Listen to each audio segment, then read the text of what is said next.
तुम ही हो वो असली विश्वासघाती जिसने बहमनी के साथ मिलकर ये सारा प्रपंच रचा।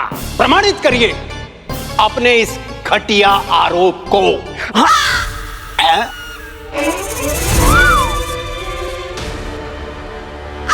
क्या हुआ राजगुरु तथाचार्य, आपका ये मुंह खुला का खुला क्यों रह गया? अरे बोलिए, मुंह खुला हुआ है लेकिन मुंह सिला हुआ है ऐसा लग रहा है। सांप सूंघ गया आपको? अरे प्रमाणित कीजिए ना, प्रमाण दीजिए।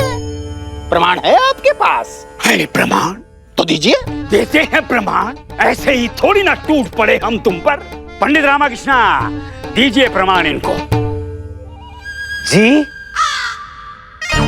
पंडित रामकृष्ण, दे दो प्रमाण, हमारी तो घर की बात है ना, हमारा आपका कुछ बटा हुआ थोड़ी ना है। नहीं, हम जानते हैं हमारे पास नहीं है, किंतु हमें पूर्ण विश्वास है कि आपके पास इस पाखंडी के विरुद्ध कोई प्रमाण अवश्य है। निकालो प्रमाण। मारो इसके मुंह पे प्रमाण और बंदी बनाइए इसे। क्षमा करें गुरुवर, किंतु मेरे पास कोई प्रमाण नहीं है। क्या? वही तो, तब से यही बोलने का प्रयास तो कर रहा हूँ, आपको रोकने का प्रयास भी किया, किंतु आप हैं जो सुनते नहीं हैं। क्या नहीं सुनी? यही कि मैं तो स्वयं महाराज अचंभा का बहुत बड़ा भक्त हूँ, और ये तो मानता ही नहीं हूँ कि ये किसी भी प्रकार से विश्वासघाती हो सकते हैं। तो तुम निकले ना विश्वासघाती, मार गए ना पलटी। अरे झूठ भी तो बोल सकते थे। सत्य है, राजा थिरुमलाई ने हमारे छोटे राजा चौड़प्पा के विरुद्ध हमारे सामने कुछ बुरा करने का प्रस्ताव रखा, किंतु हमने उनके प्रस्ताव को अस्वीकार कर दिया, क्योंकि हम अपने केलाड़ी राज्य के प्रति, अपने चौड़प्पा राजा के प्रति निष्ठा रखते हैं, समर्पण रखते हैं। यदि ऐसा ना होता तो टोटके के लिए हम प्याज की माला का प्रस्ताव क्यों देते? वही तो, मैं आपकी बातों से 100% सहमत हूँ। आपके प्याज की माला वाला टोटका तो पूरी तरह सफल रहा। मैं सच में आपका बहुत बड़ा भक्त बन गया हूँ। बल्कि मैं तो ये कहना चाहूंगा महाराज कि अब जब भेड़िए यहाँ तक आ गए हैं तो आपके प्याज की माला वाला टोटका यहाँ भी लागू होना चाहिए। आपके प्याज की बिक्री यहाँ भी तो होनी चाहिए, है कि नहीं? बड़ा ही अच्छा विचार है पंडित महोदय, हम भी कुछ ऐसा ही विचार कर रहे थे। क्यों नहीं, क्यों नहीं, जितने अधिक प्याज बिकेंगे उतने अधिक धनवान आप होंगे, है कि नहीं? हाँ हाँ, बिल्कुल सही कहा। जितनी प्याज की बिक्री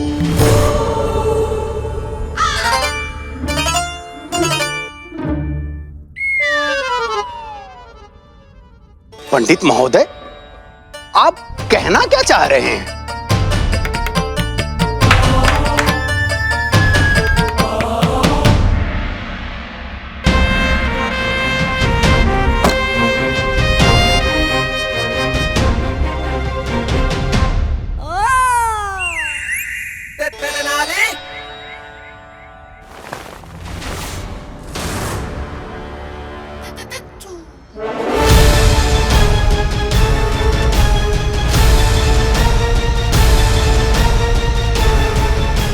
ये क्या है पंडित रामाकृष्ण?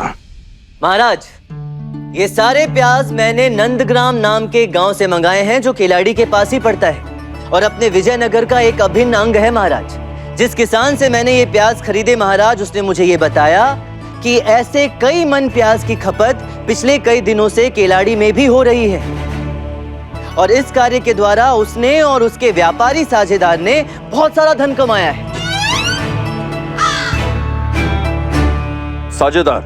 जी महाराज, उस किसान ने हमें उस साझेदार का नाम भी बताया, और वो साझेदार और कोई नहीं बल्कि केलाड़ी राज्य के राजतांत्रिक अचंभा महाराज ही हैं।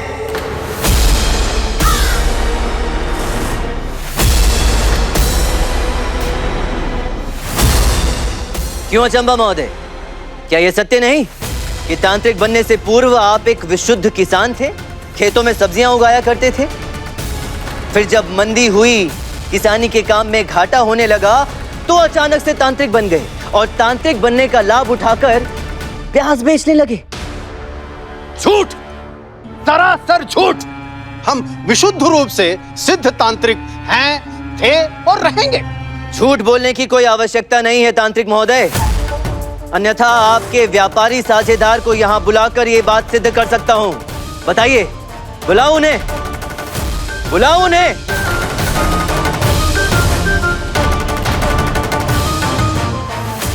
नहीं नहीं, हम स्वीकार करते हैं कि ये स्वीकार तो मैं कहकर बोलो, ये हम क्या लगा रखा है?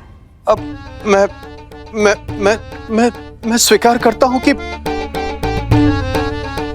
मैं एक किसान हूं।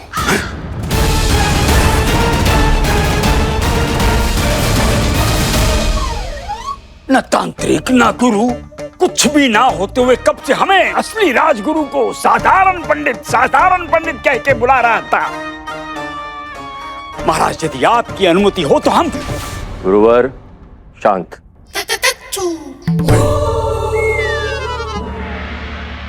ये सत्य है कि धन लाभ के लिए मैं प्याज का घोल बनाता रहा, किंतु सच्चाई ये भी है कि भेड़ियों के श्राप से मेरा कोई लेना देना नहीं है। आपने कभी ये भी नहीं बताया कि उस जादुई सफेद धुंध की मुख्य सामग्री आप अपने खेतों में बनाते थे? मुख्य सामग्री? जी महाराज, आपको स्मरण होगा कि राजवैद्य ने हमें बताया था कि उस जादुई सफेद धुंध में धतूरे की मिलावट है। महाराज, ये विशेष रसायन धतूरे के पौधे से बनाया गया है। अब प्याज की खेती के साथ साथ हमारे प्रतिभा संपन्न तांत्रिक महोदय धतूरे की खेती भी करते हैं। वही धतूरा जो उस जादुई सफेद धुंध को बनाने के कार्य में आता है, जो भेड़ियों के ठीक आने से पूर्व वायु में छा जाता है। अब आप बताइए, क्यों? सच्चाई तो यह है कि धतूरा मैं धर्मसेना को आपूर्ति करता था।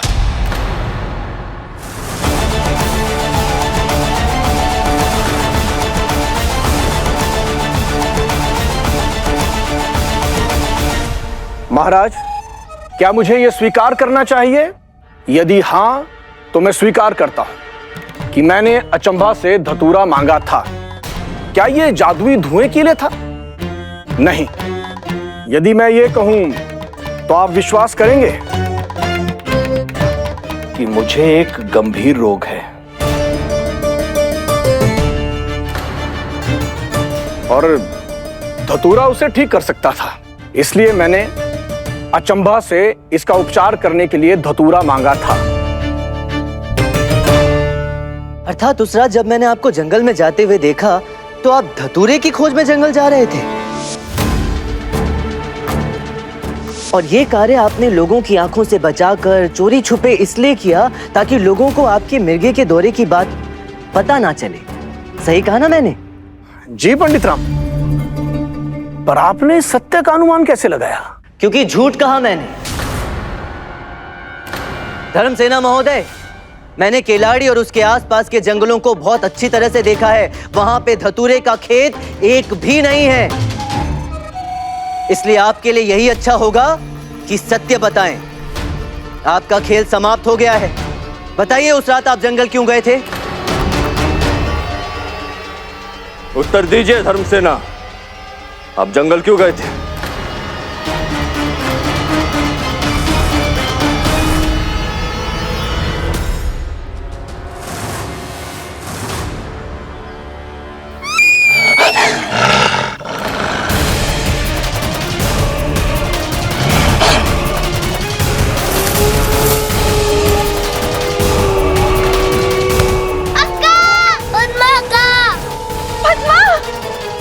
पंडित रामा, अब तुम्हारी उल्टी गिनती शुरू। अब तुम मेरे रास्ते की रुकावट नहीं बन पाओगे।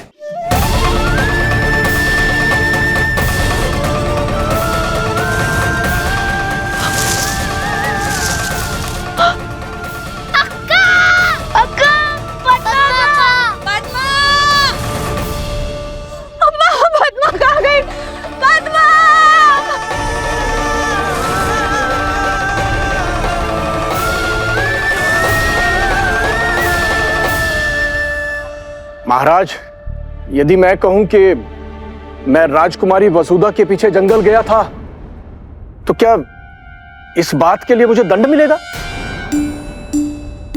आप राजकुमारी वसुधा के पीछे जंगल क्यों गए थे? राजकुमारी वसुधा हमारी राजकुमारी है पंडित रामा, और किलाड़ी वंश की वंशज है। उन्हें जंगल में भेड़ियों के बीच में असुरक्षित कैसे छोड़ा था? अर्थात आप राजकुमारी वसुधा की सुरक्षा की मंशा से जंगल गए थे। पंडित रामा, और मैं क्या कह रहा हूं? अब जो प्रश्न मैं आपसे पूछने जा रहा हूं, उसका जवाब बिल्कुल सोच समझ कर दीजिएगा धर्मसेना महोदय। क्या आपके विचार में राजकुमारी वसुधा इस पूरे प्रकरण के पीछे हो सकती हैं?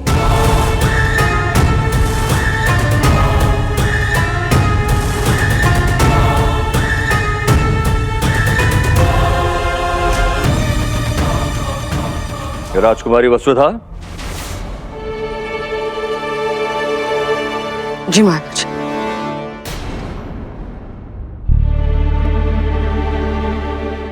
वाह, क्या कहने। अब आप एक स्त्री पर संदेह करेंगे, वो भी केवल इसलिए कि एक पुरुष को दोषी ठहराया तो आपके इस पुरुष प्रधान दरबार का अपमान हो जाएगा। यह बात स्त्री और पुरुष की नहीं है राजकुमारी वसुधा, न्याय की है, और न्याय के पलड़े में सब एक बराबर है, स्त्री भी और पुरुष भी। हमें उस दोषी का पता लगाना है जो इस तथाकथित अभिशाप के पीछे है। हमारा इस अभिशाप से कोई लेना देना नहीं है महाराज। यदि ऐसा है तब तो आपको और भी आगे बढ़कर इस जांच में हमारा सहयोग करना चाहिए राजकुमारी वसुधा। उस मुख्य अभियुक्त को पकड़ने में हमारी सहायता करनी चाहिए। किंतु क्षमा करें, आपको देखकर ऐसा लगता नहीं कि आपकी किसी भी सहयोग की कोई भी इच्छा है। हाँ, नहीं है इच्छा। हाँ, नहीं है कोई इच्छा सहयोग की। और क्यों होनी चाहिए? जब हमें पुरुषों पर भरोसा ही नहीं, तो किस बात का सहयोग? महाराज ने हमारे राज्य में पुरुषों द्वारा खड़ी की गई समस्या को सुलझाने के लिए किसे भेजा? एक पुरुष जांच दल। इसलिए हमने स्वयं भेड़ियों की इस गुत्थी को सुलझाने का निर्णय लिया और स्वयं जंगल में जाकर इस रहस्य का पता लगाने का प्रयास किया। हम शीघ्र अति शीघ्र जानना चाहते थे कि इस सब के पीछे कौन है। हम अपने भाई के प्राण जोखिम में नहीं छोड़ सकते थे। हमारा रिश्ता चाहे जैसा भी हो, अंततः सच्चाई यही है कि वो हमारे भाई है, हमारा परिवार है, और हम अपने परिवार की रक्षा करने के लिए कुछ भी कर सकते हैं। क्या ऐसा कोई है जिस पर आपको संदेह है? कोई ऐसा जो इस पूरे प्रकरण का, इस पूरे षड्यंत्र का मुख्य रचयिता है? हाँ है, आराम से है। कौन? सेनापति सेवप्पा।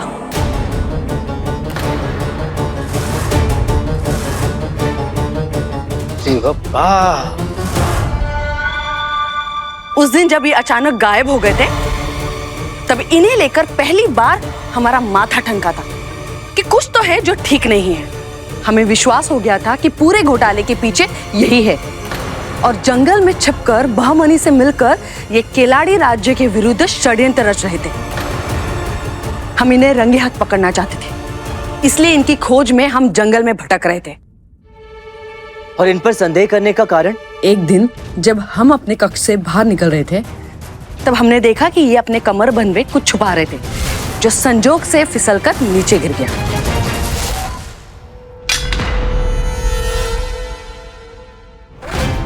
और उस खंजर पर पहाड़ों के नागौरा साम्राज्य का प्रतीकात्मक चिन्ह अंकित था। केलाड़ी सेना के मुखिया भला एक प्रतिद्वंदी राज्य के चिन्ह वाला शस्त्र अपने पास क्यों रखेगा? उस दिन हमारा संदेह विश्वास में बदल गया कि हो ना हो सेनापति सेवप्पा बाहरी शत्रुओं से मिले हुए हैं।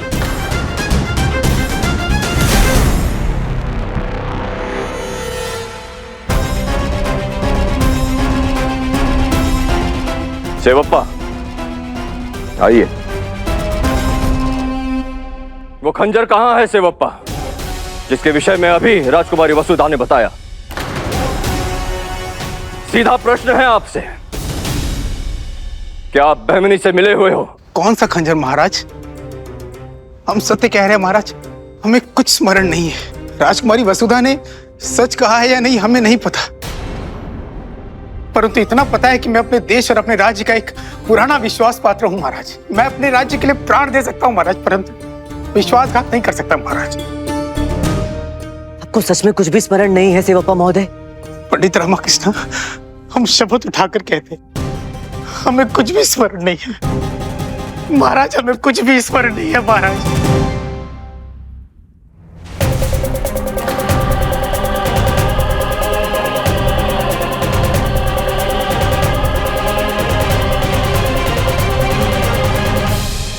अनर्थ हो गया महाराज, अनर्थ हो गया। बहुत बड़ी विपत्ति आ गई है। वो भेड़िए पद्मा को घसीट कर ले गए महाराज, पद्मा चली गई।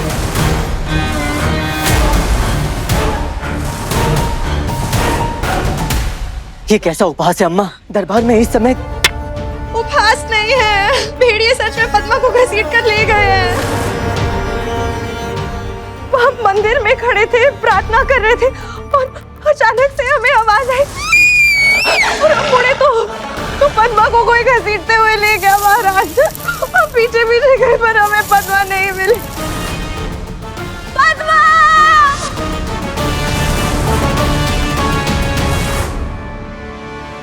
महाराज, उन भेड़ियों ने हमारे विजयनगर में उत्पात मचाना शुरू कर दिया है।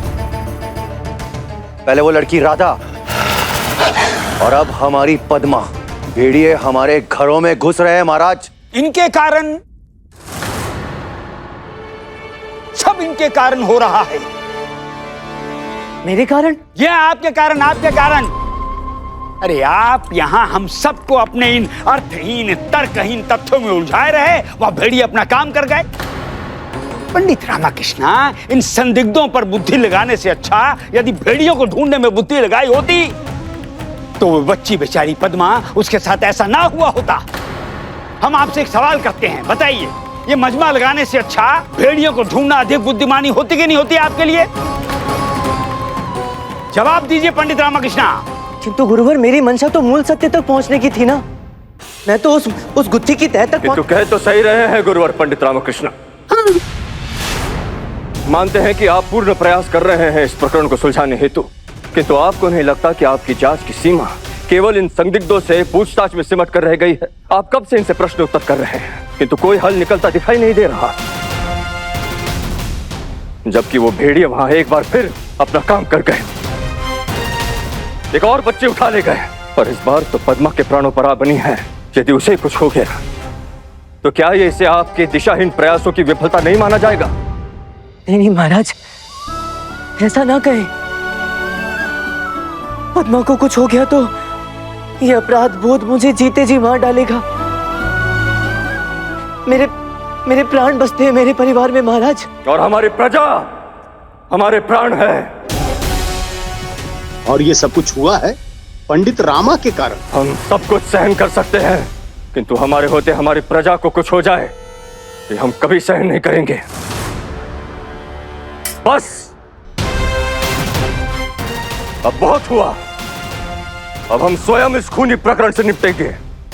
अब कोई जांच नहीं, कोई मंत्राना नहीं, सीधा सफाया। भेड़िए नहीं, शराब नहीं। अब इस भय का अंत हमारी तलवार ही करेगी।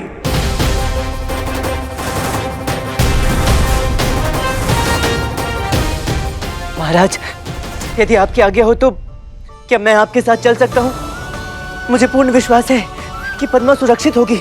पद्मा सुरक्षित होगी अम्मा, पद्मा सुरक्षित होगी और मेरी प्रतीक्षा कर रही होगी महाराज, क्योंकि वो जानती है उसका ये तिरचट्टा उसे बचाने अवश्य आएगा। मैं आपके साथ चलूं महाराज? ठीक है, चलिए पंडित रामकृष्ण। विश्वास ही तो ईश्वर है।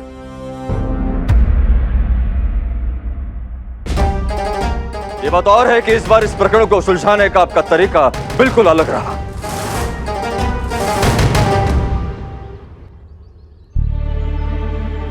अम्मा, यही ना, यही वो स्थान है जहां से भेड़िए पद्मा को घसीट कर ले गए।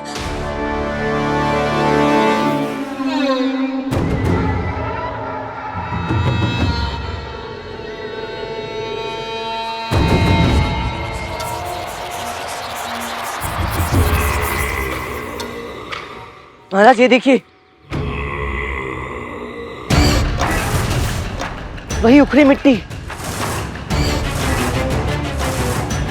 मैं पूर्ण विश्वास के साथ कह सकता हूँ कि यहीं कहीं आसपास सुरंग बनाई गई है और उसी मार्ग से पद्मा को लेकर गए होंगे महाराज। आइए देखते हैं।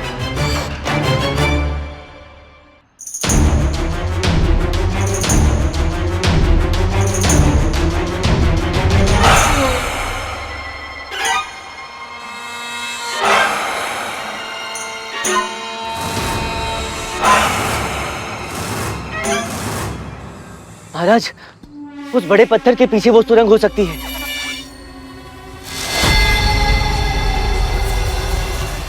सैनिकों,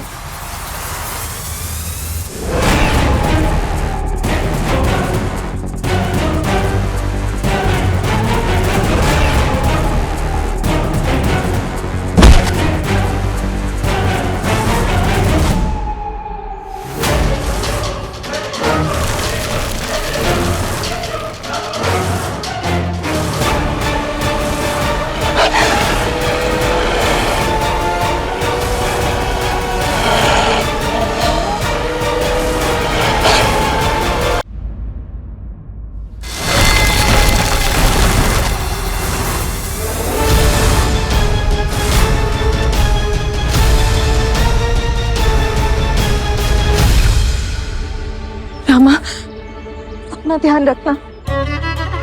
चिंता नहीं करो शारदा, मैं पद्मा को लेकर आऊंगा। हाँ, आता हूं अम्मा।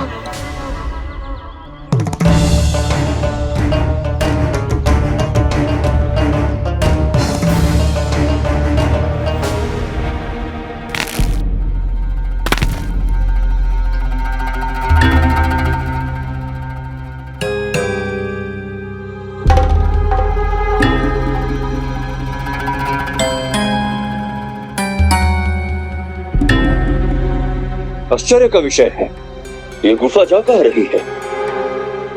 महाराज एक क्षण। ये क्या है पंडित रामकृष्ण?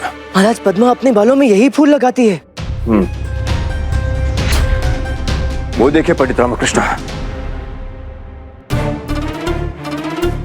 हाँ, अर्थात पद्मा को विश्वास था कि हम उसे बचाने उसके पीछे अवश्य आएंगे, इसलिए उसने अपने पीछे सूत्र छोड़े हैं महाराज। चतुर पद्मा। इसका अर्थ तो यही हुआ कि पद्मा जीवित है और सकुशल है पंडित रामकृष्ण। इससे खुशी की बात और क्या हो सकती है? महाराज, हमें इन सूत्रों के पीछे ही चलना चाहिए। चलिए।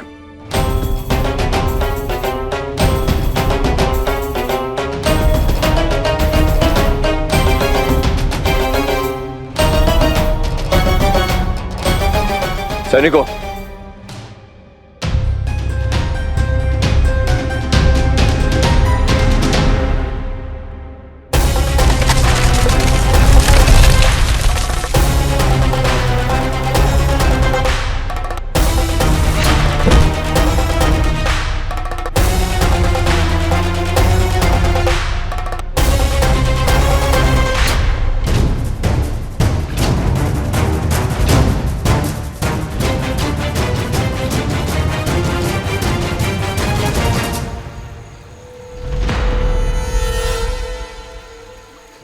ये हम कहाँ आ गए महाराज? ये विजयनगर जंगल का अंतिम छोर है पंडित रामकृष्ण। यहाँ हमारे जंगलों का अंत होता है।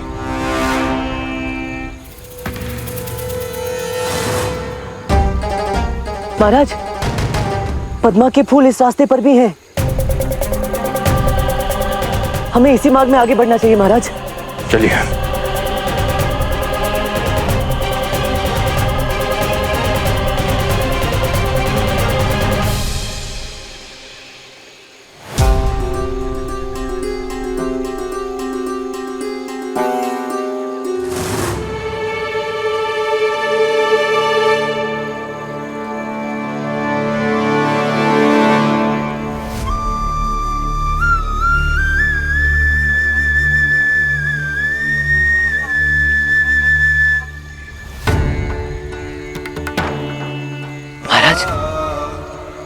रक्त। पद्मा, कहीं उन्होंने पद्मा को मार तो नहीं दिया महाराज? संभाले स्वयं को पंडित रामकृष्ण।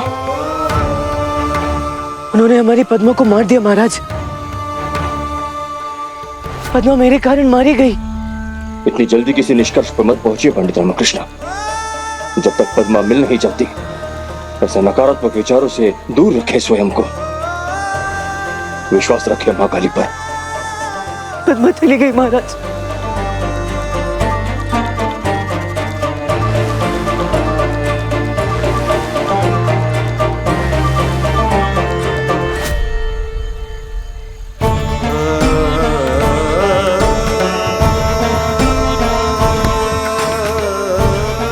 कुछ नहीं होगा, चलिए।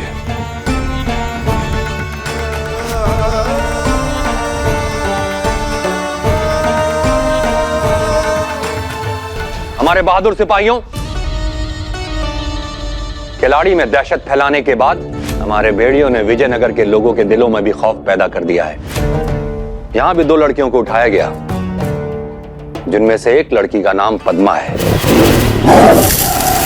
जिसे पंडित रामकृष्ण अपना परिवार मानता है। और उसके गायब हो जाने के बाद वो बिल्कुल टूट सा गया है। और वहीं खुद विजयनगर सम्राट श्री कृष्णदेव राय की भी इन लड़कियों के गायब हो जाने की वजह से नींदें उड़ी हुई हैं।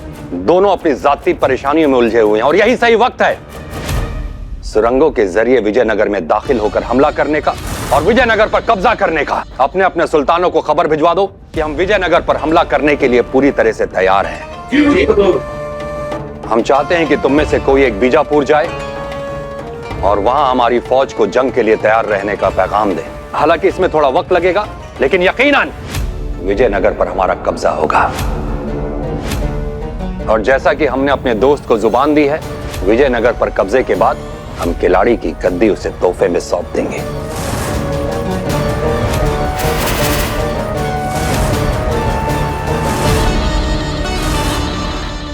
अम्मा, अम्मा, कहाँ है अम्मा? अम्मा नहीं मिल रही है। हर जगह ढूंढ लिया, अम्मा कहीं नहीं दिखाई दे रही है। पता नहीं कहाँ चली गई है। अम्मा, अम्मा, तो क्या भेड़िया अम्मा को भी ले गए? चुप चुप बोलो, यही कहीं होंगी। आओ ढूंढते हैं। अम्मा, अम्मा, अम्मा, ये देखो, यहाँ बैठी हैं।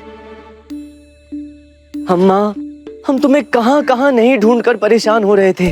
क्या हुआ? प्राण निकाल दिए तुमने हमारे।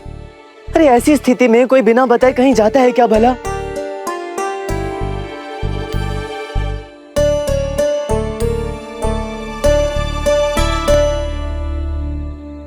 क्या हुआ अम्मा? तुम कैसे भूल जाती हो कि तुम ही तो हमारी मार्गदर्शक हो। हम सब में सबसे समझदार, सबसे अनुभवी, सबसे ज्ञानी तुम ही तो हो। तुम ही तो हमारा साहस हो। तुम यूं इस प्रकार हिम्मत हार जाओगी तो हम कहां से बटोरेंगे अपनी टूटती हिम्मत? ठीक कह रहा है रामा। पद्मा को खोने का दुख हमारा निजी दुख है। भूल गई कि उससे भी बड़ी समस्या हम सबके सामने खड़ी है। राज्य का कल्याण सर्वोपरि है, बाकी सब कुछ उसके पश्चात। विजयनगर पर आए संकट को समाप्त करना ये तेरा कर्तव्य है। तुझे इस संकट का सामना करना होगा। समाप्त कर उन खूनी भेड़ियों का, ताकि फिर कोई पद्मा उनका शिकार ना बन पाए। किंतु कैसे? क्या करूं मैं?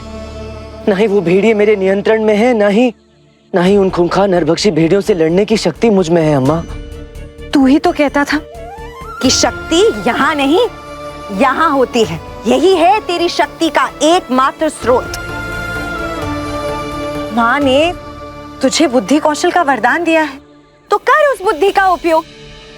यही है तेरा सबसे तेज और अचूक शस्त्र। पद्मा का की बहुत याद आ रही है। प्रतिदिन सोने के पहले कितनी अच्छी अच्छी कहानियां सुनाया करती थी। और मेरी मनपसंद लड्डू, उसके जैसे तो कोई बना ही नहीं सकता। वो तो मेरे साथ में खेलती भी थी। ये ऊन वाली गेंद उसी ने ही बनाई थी। और ये लकड़ी की टहनी का ध्वनि यंत्र मेरे लिए बनाया साका ने। अभी मेरे साथ कौन खेलेगा?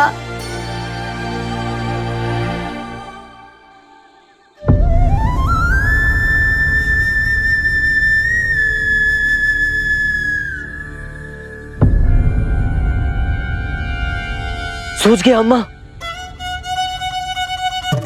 मुझे समझ में आ गया मुझे क्या करना है। उन भेड़ियों से पीछा छुड़ाने का रास्ता मिल गया।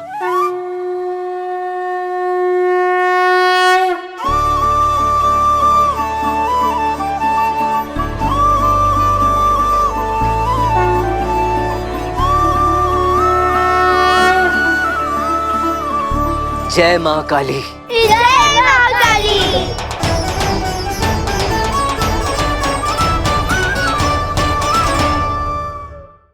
महाराज, मेरे विचार से मुझे इस बार इस समस्या का हल मिल गया है।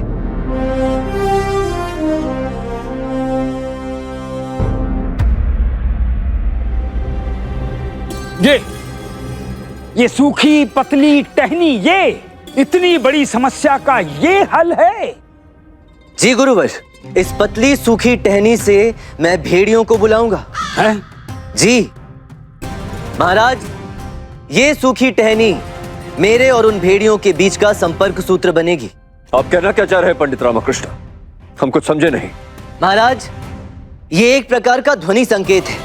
इस सूखी खोखली टहनी में फूंक मारने पर जो ध्वनि उत्पन्न होती है उससे भेड़िए आकर्षित होते हैं और उस ओर चले आते हैं, कुछ इस प्रकार से।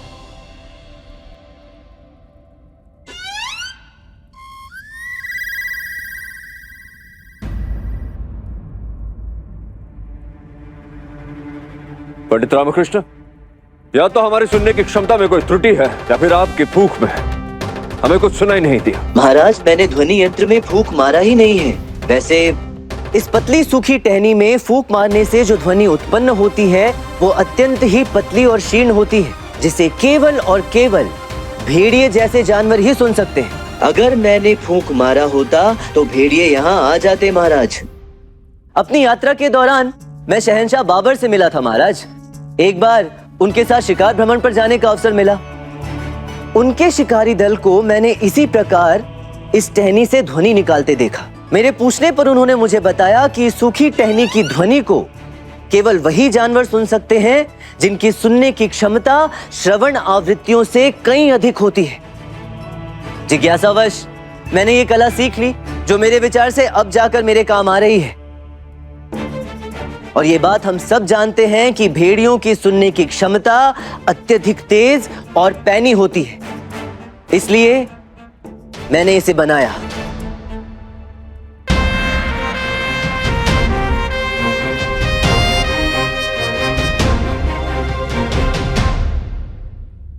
अर्थात अब पंडित रामकृष्णा सूक्ष्म ध्वनि निकालकर भेड़ियों को बुलाएंगे और उन्हें पकड़ लेंगे। क्या पागलपन है! ऐसा मूर्खतापूर्ण विचार हमने आज तक नहीं सुना पंडित रामकृष्णा। यहाँ दो दो बच्चियां गायब हो गई हैं, पूरे राज्य में कोहराम मचा है और ये यहाँ खड़े बेतुकी बेसिर पैर की बातें कर रहे हैं। कोई भी विचार तब तक मूर्खतापूर्ण नहीं होता महाराज जब तक उसे परख कर देख ना लिया जाए। आपकी योजना क्या है पंडित रामकृष्ण?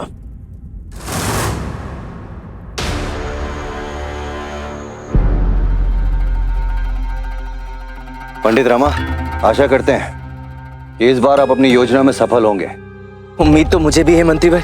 एक बात बताइए कि आप वो ध्वनि यंत्र कहां से बजाने वाले हैं? जी मंत्रीवर, मैं उस बड़े वाले वृक्ष के पीछे छुप जाऊंगा और फिर ये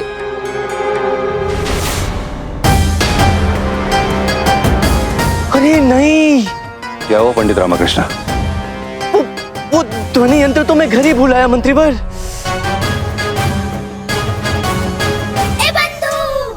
अब तुझे क्या हो गया रामा? तू कब से ऐसे भूल करने लगा? हाँ बंधु, बहुत बड़ी भूल हो गई मुझसे। चल अब शीघ्र भाग, लेकर आ घर से ध्वनि यंत्र। हाँ हाँ हाँ। क्या हुआ पंडित रामकृष्ण? कुछ नहीं मंत्रीवर, मैं बस यूं आया यूं गया। नहीं नहीं, यूं गया यूं आया।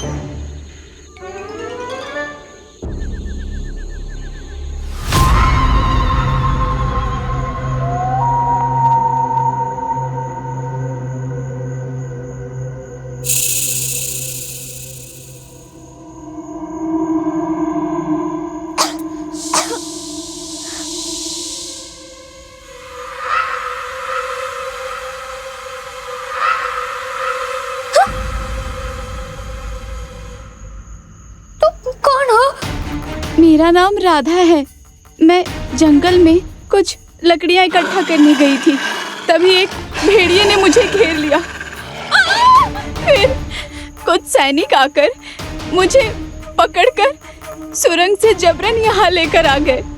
क्या तुम्हारे साथ भी यही हुआ है? हाँ, किंतु प्रश्न ये है, ये लोग हमारे साथ ऐसा क्यों कर रहे हैं?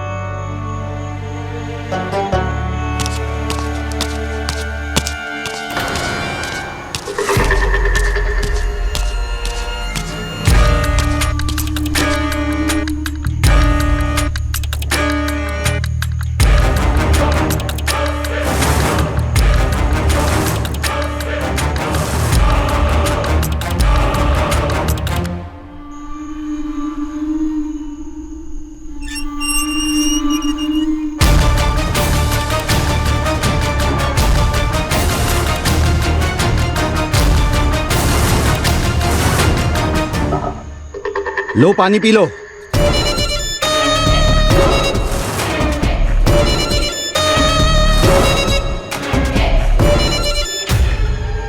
लड़कियां, ये लड़कियां कहां गईं?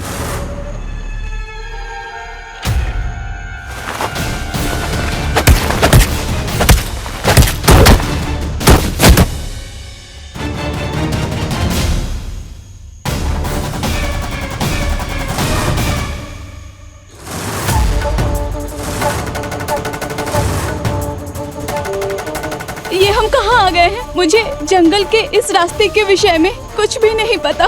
पता तो मुझे भी नहीं है कि तुम भी जितना हो सके यहाँ से भागते हैं। आगे कहीं जाके जंगल से बाहर निकलने का रास्ता ढूंढ लेंगे। तो अभी तो यहाँ से चलो।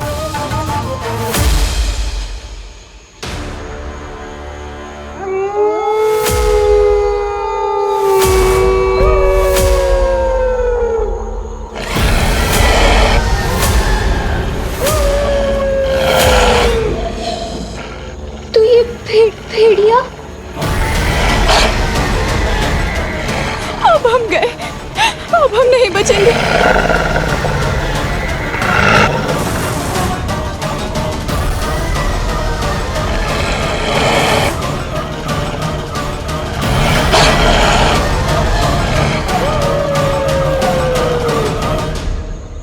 क्या हुआ? अरे वो तो भूल ही गया। क्या?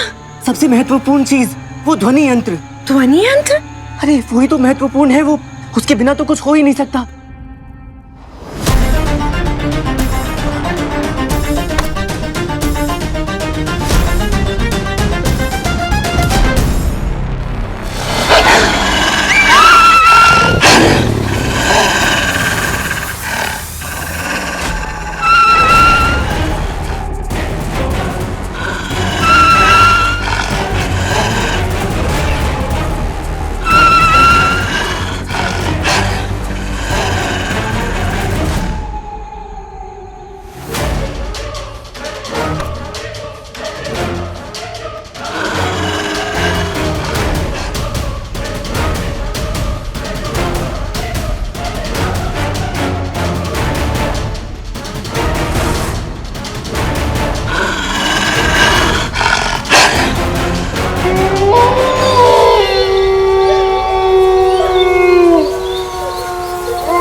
भयभीत नहीं होना रामा, घबराना मत।